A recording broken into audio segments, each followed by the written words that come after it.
societario. La condición de socio, es decir, el vínculo jurídico entre una persona y una sociedad. Analizaremos cómo se adquiere y se pierde esa condición, cuáles son los derechos y deberes que conlleva, qué pasa con los actos celebrados antes de la inscripción de la sociedad, y cómo la ley protege a terceros frente a las figuras del socio aparente, el socio oculto y el socio del socio. Comencemos por lo fundamental, ¿qué es ser socio?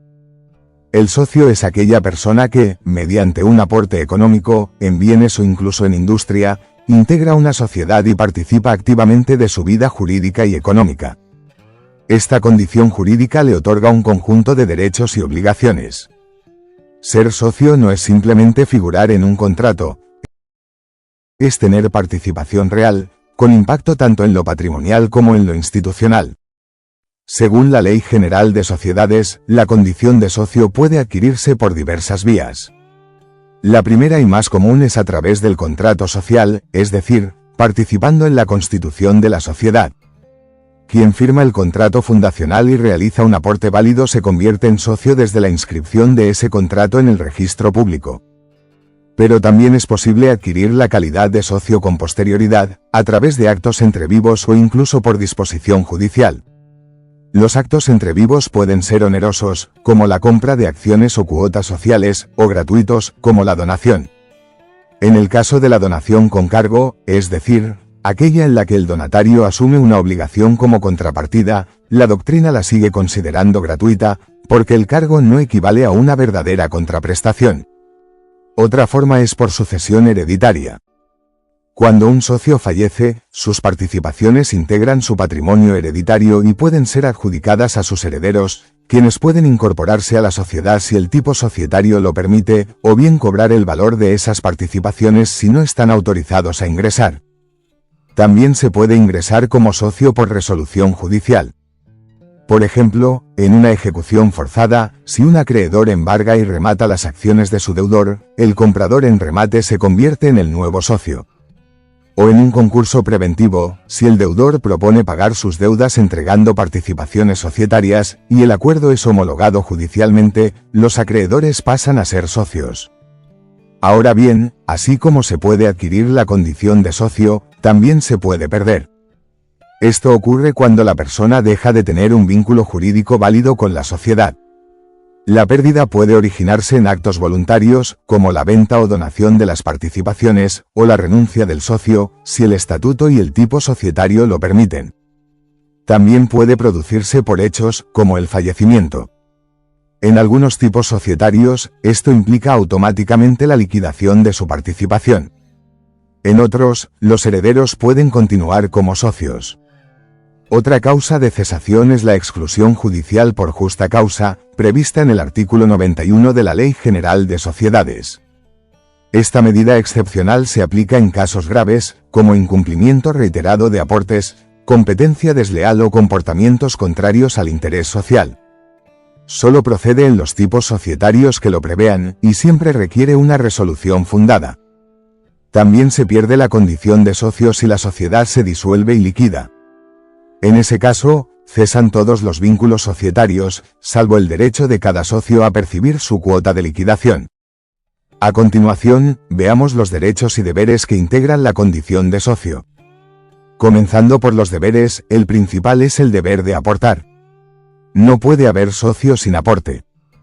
El aporte puede consistir en dinero, bienes o industria, y su cumplimiento determina la proporción en la que el socio participa en las utilidades, en las decisiones y en la liquidación. Además, todo socio debe respetar el objeto social, es decir, no debe actuar en contra del fin para el cual fue creada la sociedad. Incumplir este deber puede generar su exclusión y responsabilidad por daños. En cuanto a los derechos, se dividen en económicos y políticos. Entre los derechos políticos se destaca el derecho al voto. Permite al socio participar en las asambleas o reuniones sociales, donde se toman decisiones clave, como la aprobación de balances o la designación de autoridades. El voto puede ser proporcional al capital aportado o tener otro régimen, según el tipo de sociedad y lo que establezca el contrato. Otro derecho político fundamental es el derecho a la información. Este permite al socio conocer el estado económico y administrativo administrativo de la sociedad. En las sociedades de responsabilidad limitada, se encuentra regulado en el artículo 55 de la ley, mientras que en las sociedades anónimas se reconoce en el artículo 294, inciso 6. El socio puede ejercerlo de manera directa, consultando la documentación de la empresa, o de forma indirecta, a través de órganos de fiscalización como la sindicatura o el consejo de vigilancia. Entre los derechos económicos, el primero es el derecho al dividendo, que solo nace cuando la sociedad tiene utilidades líquidas y realizables, y la asamblea decide su distribución. Antes de esa decisión, el derecho a la ganancia es apenas una expectativa. Otro derecho es el derecho de receso, que permite al socio retirarse de la sociedad en casos excepcionales, como una transformación, una fusión o un cambio sustancial del objeto social.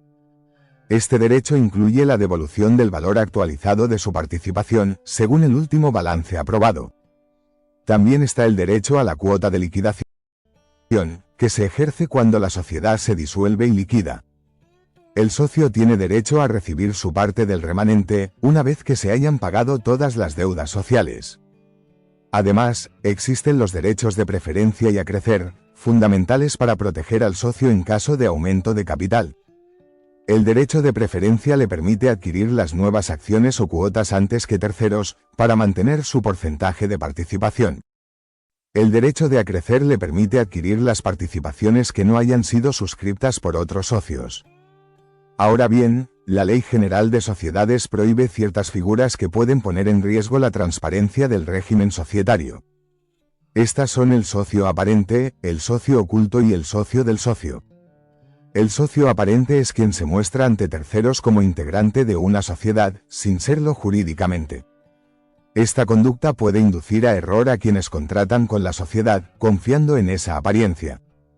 Por eso, la ley establece que el socio aparente es responsable solidaria e ilimitadamente junto con los verdaderos socios.